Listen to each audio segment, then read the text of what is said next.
Em que você é especialista? A mais importante característica profissional é a competência no exercício de uma atividade. Por necessidade emergencial, o mercado tem absorvido uma gama de pessoas desqualificadas que tem influenciado negativamente nas atividades comerciais. E o público consumidor, por mero desconhecimento, tem sido conduzido para longe de seus reais objetivos. Ao fazer um negócio imobiliário como compra, venda ou até aluguel, quem você elege como seu consultor? Que documentação são necessárias à boa efetivação de um contrato? Com que recursos você pode contar para garantir uma negociação que seja tão feliz quanto o seu próprio sonho?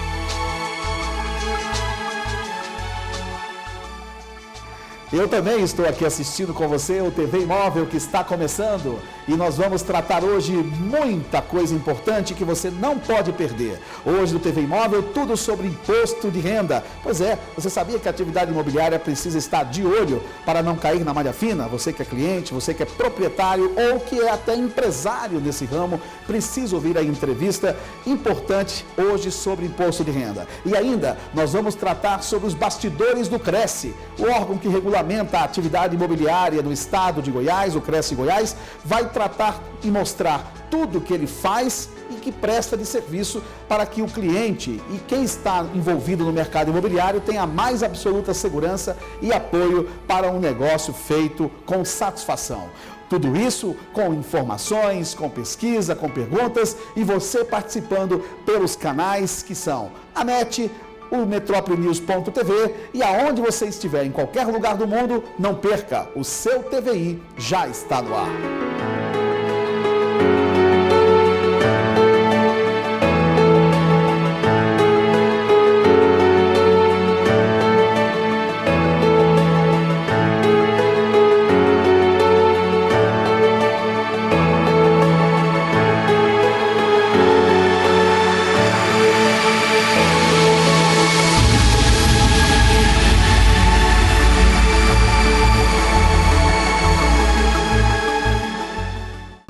Planejar em um futuro seguro é o que se busca cada vez mais. Realizações, sonhos, vitórias. A felicidade está presente em cada momento, em cada conquista. Viver melhor é o que se quer. Por isso, é importante planejar, sonhar com o futuro e poder comemorar as vitórias com os amigos.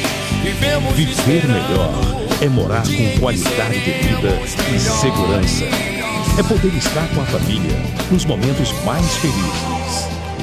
Viva melhor sempre. Domínio Imóveis, 41 anos.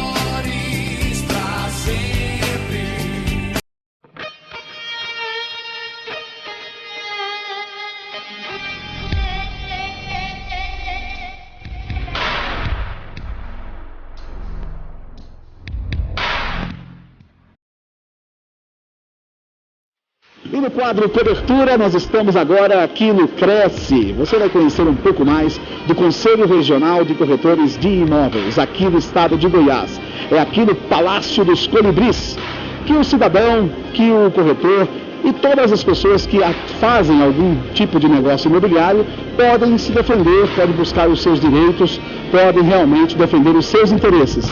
E aqui no Palácio dos Colibris que tudo começa. Eu vou conversar com a Thaisa, que é assessora de imprensa do Cresce, e ela vai nos dizer o índice geral de procura do Cresce, por que motivo são, Thaisa? Além de fazer a sua inscrição, o corretor busca aqui a qualificação através dos cursos, ele também pode vir fazer denúncias, orientação jurídica, buscar os nossos convênios, e a sociedade pode ter esclarecimento jurídico e também fazer denúncias dos contraventores ou corretores de imóveis que agiram de má fé. O interesse da sociedade é defendido através dos departamentos que vocês têm aqui no Cresce. Isso. Muito bem. Então é exatamente aqui que ele chega, faz o contato com essa simpática recepcionista e ele sobe e vai até os departamentos que nós vamos conhecer um pouco agora.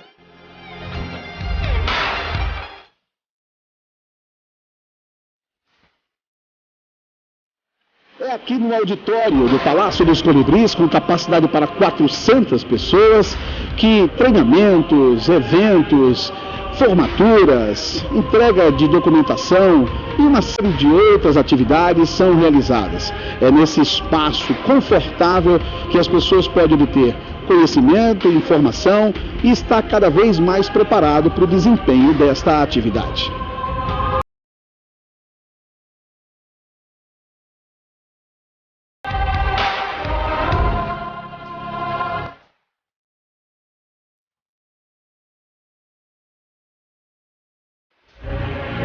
E agora nós estamos aqui no terceiro andar, onde funciona o trabalho de fiscalização. Eu vou conversar com o Malaô Bezerra, que é coordenador dessa área, e vai nos falar das funções, né, que esse departamento aqui tem.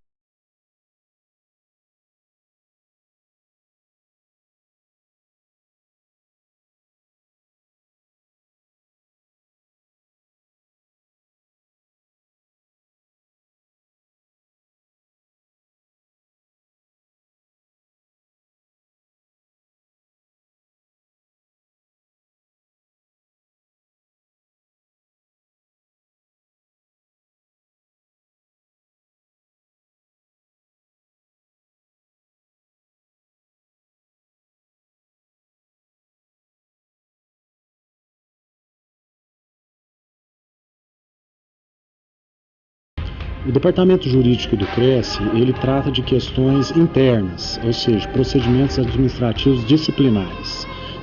Aqui passa todos os processos que dão entrada no Cresce, desde pareceres de inscrição, de pedidos administrativos e também de atos infracionais. A sociedade de que forma pode convocar vocês, em que situação, por exemplo? O Cresce existe para proteger a sociedade do corretor de imóveis, tá? Todo aquele do mau corretor de imóveis, do corretor infrator, toda aquela pessoa da comunidade que entende que foi prejudicada por um corretor de imóveis, e por isso que nós fazemos amplas divulgações para ver se a pessoa é corretor de imóveis, ela pode procurar o Cresce, tá, e abrir um processo ético disciplinar contra ele. Nesse sentido, nós estamos abertos aqui, nós temos um e-mail que é juridico@crescego.gov.br.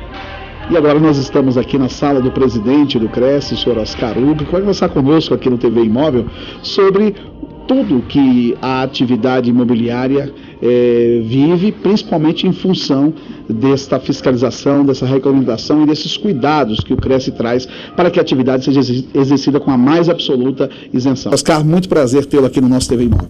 Prazer é meu, uma saudação especial aos ouvintes da TV Imóvel e a você, Emerson, um prazer tê-lo aqui conosco. Muito bem. Uma coisa que eu conversava com o senhor ainda fora do ar é algo que ainda é um pouco de mito para as pessoas que atuam no mercado imobiliário. Se pensa que o Cresce fiscaliza o trabalho dos corretores ou dá cobertura ao exercício do corretor. E, na verdade, a informação é o contrário. É que o Cresce ele presta um serviço de cuidados e zelo para o exercício do próprio cidadão, é isso? Exatamente. O Cresce é uma autarquia federal e, de acordo com a Lei 6.530, ele tem por obrigação fiscalizar e disciplinar o mercado imobiliário. Isso quer dizer o quê? Que o Cresce defende a sociedade contra o exercício ilegal da profissão e o exercício do mal profissional. Então o Cresce tem por obrigação tirar do mercado o contraventor e o mal profissional. Essa é a função do Cresce. Ou seja, como funciona com a própria OAB e outros órgãos, que se não houver um cuidado da profissão ser exercida com o mais absoluto profissionalismo, a sociedade será prejudicada. Esse é o trabalho do Cresce, defender os interesses da sociedade. Exatamente. O Cresce, como todo conselho de categoria, são órgãos que defendem a sociedade. Ou seja, do Conselho de Medicina, a OAB, Conselho de Farmácia, é a mesma obrigação, defender a sociedade, proteger a sociedade daqueles profissionais que exercem sem ética. Agora, aproveitando aqui esse gancho, quais são os fatores hoje listados aí de maior incidência que tem trazido prejuízos exatamente à sociedade pela participação de não profissionais no mercado, por exemplo? Olha, o maior problema que nós temos encontrado é exatamente a sociedade ainda procura a figura daquele profissional que não é corretor de imóveis. Não tem o cuidado de exigir, no momento, a credencial. E outro problema também é trabalhar sem exigir do corretor credenciado a autorização para a venda daquele imóvel. Se ele está trabalhando com determinado imóvel, eu tenho que exigir do profissional uma autorização. E essa autorização tem que ser apresentada na hora. Quer dizer, a pessoa precisa ter esse cuidado, o próprio cidadão precisa ter cuidado se ele está lidando com um profissional na ação. Exatamente. Então, a primeira coisa, quando ele adentrar numa negociação, verificar quem está atendendo é um corretor de imóveis. Como? Verificando a credencial dele, né? Pedindo a documentação, pedindo a autorização. Você está autorizado a vender esse imóvel? Estou. Então me mostre a autorização, me mostre a documentação, porque eu tenho que ver a documentação até antes de começar, porque se o imóvel estiver com problemas, quem vai ser responsável? O tempo que vai ser perdido. Né? Então tem que ser mostrado no ato lá para verificar se a documentação está regular. Que tipo de consequência tem um cliente, um cidadão que não tem esse zelo? Olha, ele pode entrar numa compra, chegar lá na frente, quando verificar a documentação, tem um menor envolvido, o imóvel está em inventário, o imóvel não é daquele proprietário, a titularidade é de outro, porque muitas vezes você é o proprietário, mas o titular sou eu. Ou seja, você tem uma procuração. Então as certidões têm que ser tiradas da minha pessoa e não da sua. Então tudo isso tem que ser verificado antes da negociação. E que tipo de ação o CRES tem feito na área de investimento na própria qualificação? Porque se ele regulamenta os cuidados, ele também presta um serviço com um bom profissional. O que tem sido feito para dar mais qualidade a esse mediador de negócios? Olha, o CRES ele tem procurado no seu dia a dia a promover vários cursos, tais como pós-graduação, lato sensu, curso de extensão universitária, curso de extensão a nível técnico, para que o profissional possa se qualificar. Curso como avaliação de imóveis, captação, documentação, contratos, legislação, responsabilidade civil, marketing imobiliário e muitos outros. A gente tem feito no decorrer dos trabalhos nossos. Constantemente nós temos cursos. E na área educacional, nós promovemos a criação do curso superior para os corretores de imóveis, nas universidades aqui de Goiânia, na Unianhanguera, na Unifam, na Universo, na Unigran, e nós temos o curso superior nessas universidades. Temos pós-graduações de direito imobiliário, avaliação de imóveis, marketing imobiliário, operações imobiliárias, e temos também o mestrado, junto com a PUC, Pontifícia Universidade Católica de Goiás, que faz o mestrado de desenvolvimento territorial e urbano para os profissionais que têm a graduação. Se você, cidadão, precisa de apoio, de acompanhamento ou de qualquer informação do CRES, ele está aqui, na Rua 56, número 390, aqui no setor Jardim Goiás. Certamente você vai poder, ao vir aqui, passar por todos esses departamentos, ter todos os esclarecimentos, poder comemorar o melhor negócio imobiliário.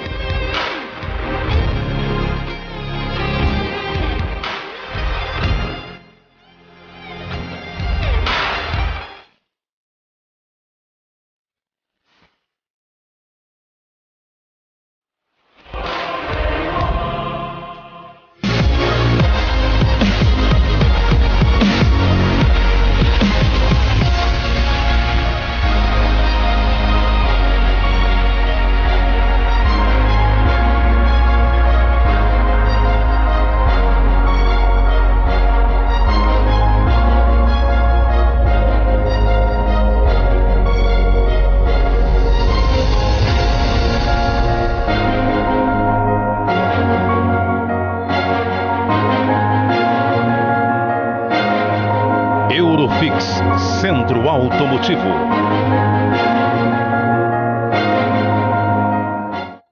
Planejar em um futuro seguro é o que se busca cada vez mais. Realizações, sonhos, vitórias. A felicidade está presente em cada momento, em cada conquista. Viver melhor é o que se quer.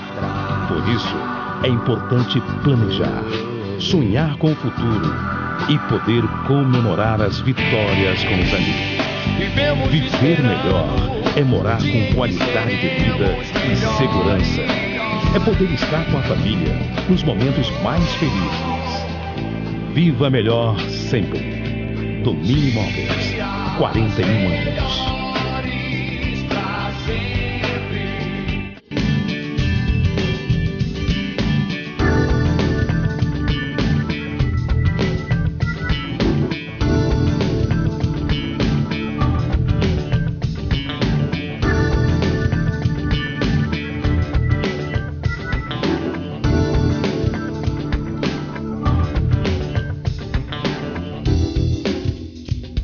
E para falar deste importante assunto, essa prestação de serviço, para você que é cliente, né, para você que é proprietário ou então empresário da atividade imobiliária, nós estamos recebendo o senhor Jorge Francisco Martins, que é supervisor de imposto de renda da Receita Federal aqui de Goiânia. Senhor Jorge, seja bem-vindo ao TV Imóvel.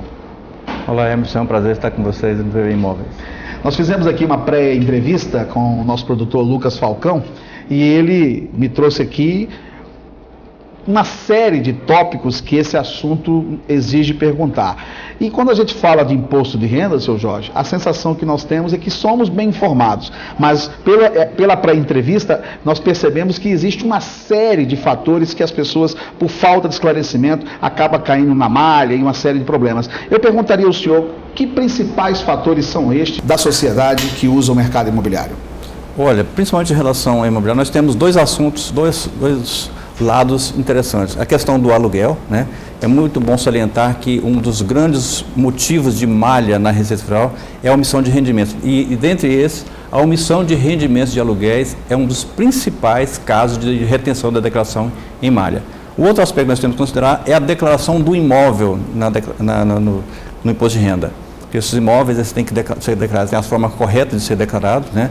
E relativo também à questão do, quando vende esse imóvel, é bom salientar que a pessoa tem que apurar o ganho de capital para verificar se tem imposto a pagar e, em alguns casos, tem até a isenção do imposto de renda relativo ao ganho de capital, depende de alguns casos. Para nós definirmos aqui também o que é o imposto e para que ele realmente existe, qual é a finalidade dele, por favor, nos traga esse conceito de por que existe o imposto de renda e qual é a sua finalidade. O imposto de renda, ele é um dos principais impostos, né, da Receita Federal. O imposto de renda, na verdade, é um imposto, eu diria, o mais justo, porque ele é progressivo e ele pega realmente a renda daquela pessoa, principalmente a renda daquela pessoa que tem uma maior renda.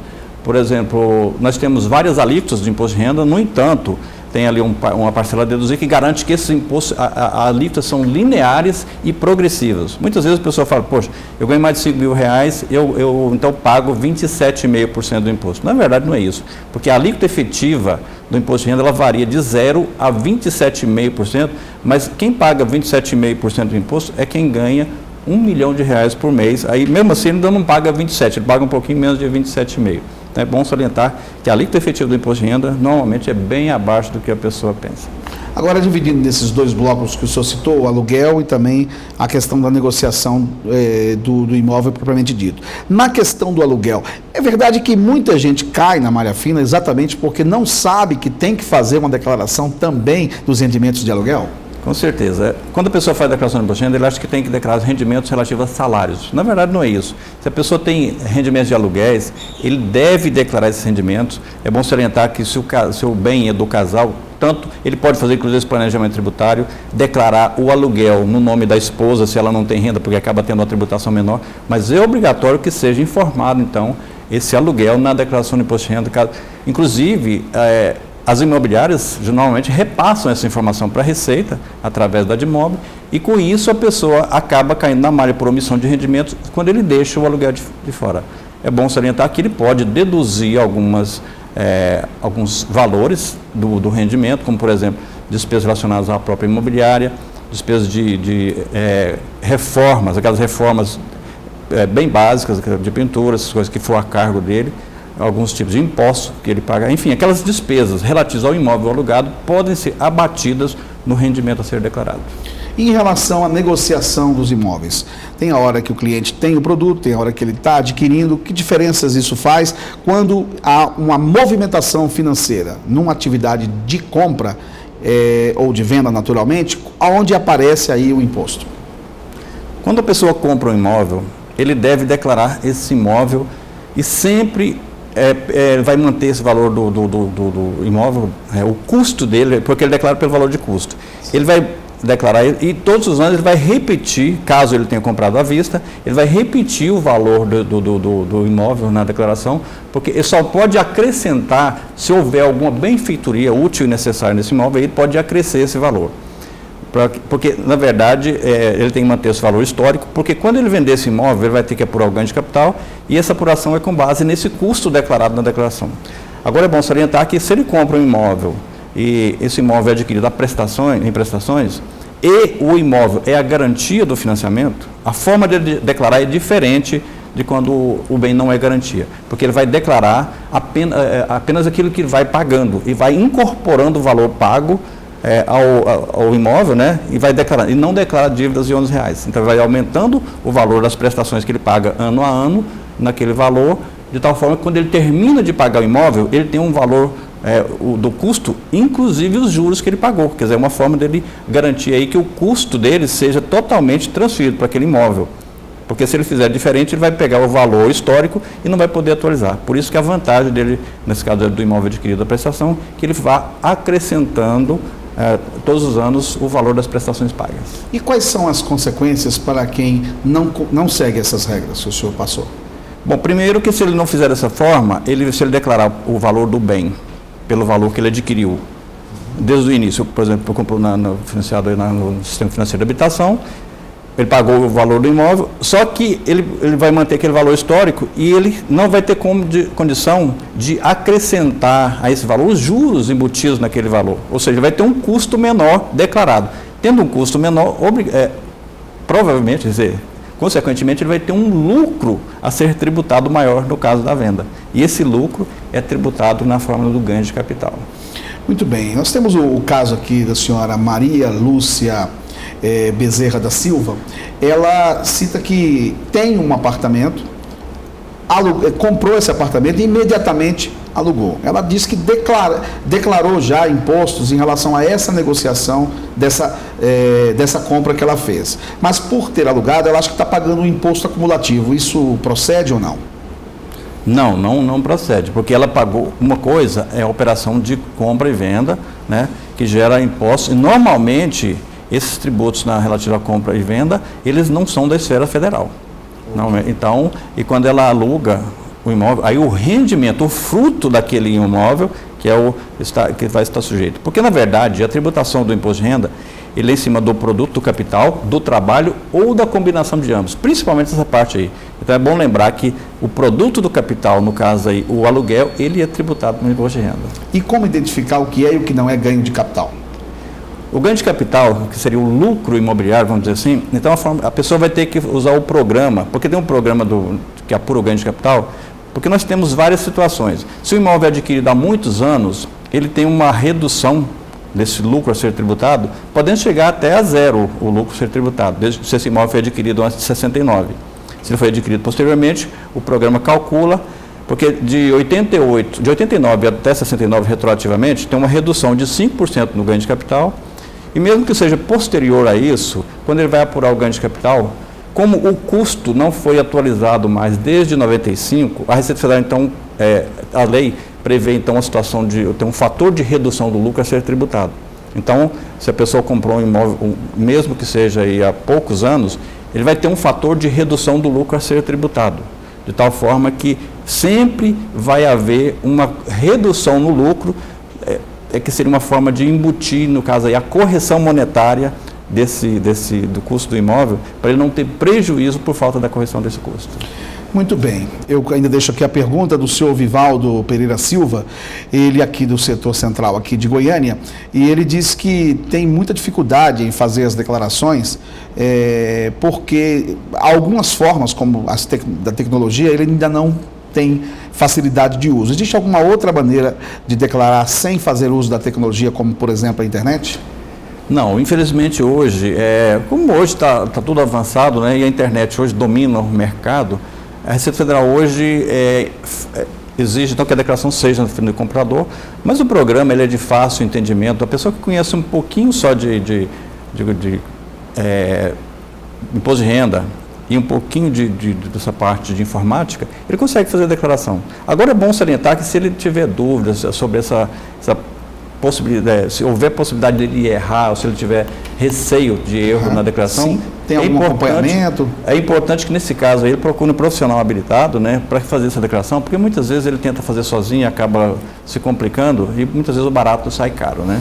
E quais são as responsabilidades do proprietário de empresas imobiliárias? O que é que ele deve fazer para que ele possa não omitir dados dos seus clientes e assim gerar um processo de malha fina? Olha, é fundamental que principalmente as empresas relacionadas aos imóveis entreguem anualmente as informações relativas à DIMOB, que é a Declaração de Operações Imobiliárias para a Receita Federal, porque são essas informações que alimentam o sistema da Receita e impede, inclusive, que os contribuintes, né, proprietários de imóveis, caiam na malha fina por falta de informação fornecida pelas imobiliárias. Como é que o senhor orienta para as pessoas que estão assistindo agora o TV Imóvel, qual o procedimento, um passo a passo básico, para que ela possa ter este cuidado e também como ela deve proceder nas suas ações de declaração de imposto de renda? Bom, é importante que a pessoa, antes de fazer a declaração de imposto de renda, ele pode acessar ali no portal da Receita, que é receita.fazenda.gov.br. Ali ele tem várias informações relativas ao imposto de renda. Ele leia o manual de instruções, tem um manual de perguntas e respostas que orienta bem essa questão. E é bom se orientar que o contribuinte, ao fazer a declaração, ele faça dentro da realidade dos fatos, declarando todos os rendimentos tributáveis que ele oferiu durante o ano anterior e declare somente aquelas despesas dedutíveis que ele puder comprovar junto à Receita Federal para não ter problemas com a Receita. Muito bem. Seu Jorge, e a declaração de imposto da venda de um imóvel residencial? Qual deve ser o procedimento? Bom, o contribuinte, quando ele vende um imóvel residencial e adquire outro ou outros imóveis residenciais em até 180 dias, ele pode, então, optar pela isenção sobre o ganho de capital na venda desse. Eu digo optar porque ele pode fazer isso apenas uma vez a cada 5 anos. Se ele vende um imóvel hoje e tem um lucro relativamente baixo e pretende vender outro daqui a alguns anos e com lucro maior, então é melhor ele optar pelo próximo, que ele vai ter uma redução melhor, quer dizer, a isenção vai ser mais benéfica para ele. Então é bom salientar que se ele vender um imóvel residencial e adquirir outro imóvel residencial em até 180 dias, então ele pode optar pela isenção sobre o ganho de capital na venda desse imóvel. Quais são as datas de declaração e limites deste ano, 2014? Bom, o contribuinte tem do dia 6 de março, né, até dia 30 de abril, às 23 horas e 59 minutos para fazer a declaração. Lembrando que se ele não fizer a declaração dentro do prazo, ele está sujeito a uma multa de 1% ao mês, calculado sobre o imposto de renda devido, sendo que a multa mínima é de R$ 165,74. Quem está isento?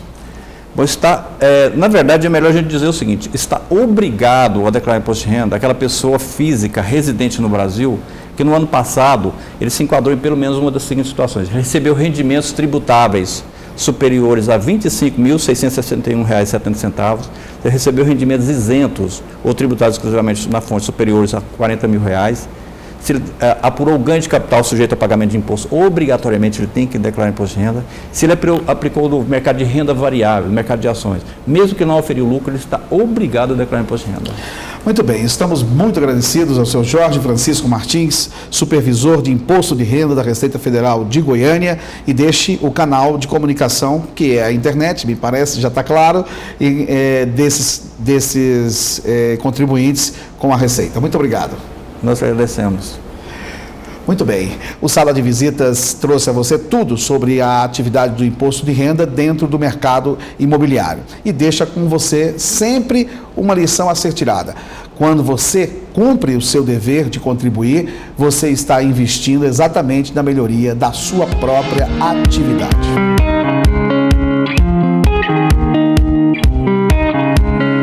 Você e sua empresa também podem ganhar a visibilidade com a diversidade de audiência do TV Imóvel.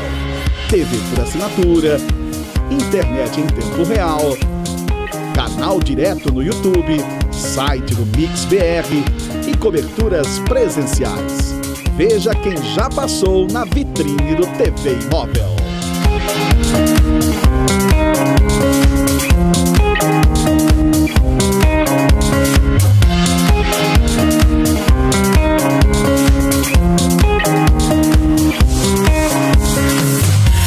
My feet above the water, my feet can't touch the ground, it feels like I can see sand on the horizon every time you are not around. I'm slowly drifting, wave after wave, wave after wave. I'm slowly drifting, wave after wave, wave after wave. I'm slowly drifting, wave after wave, wave after wave. I'm slowly drifting, wave after wave, wave after wave. I'm slowly drifting. I wish I could make it easy, easy to love me, love me. Still I race, far away, stuck here in between. I'm looking for the right words to say. I'm slowly drifting.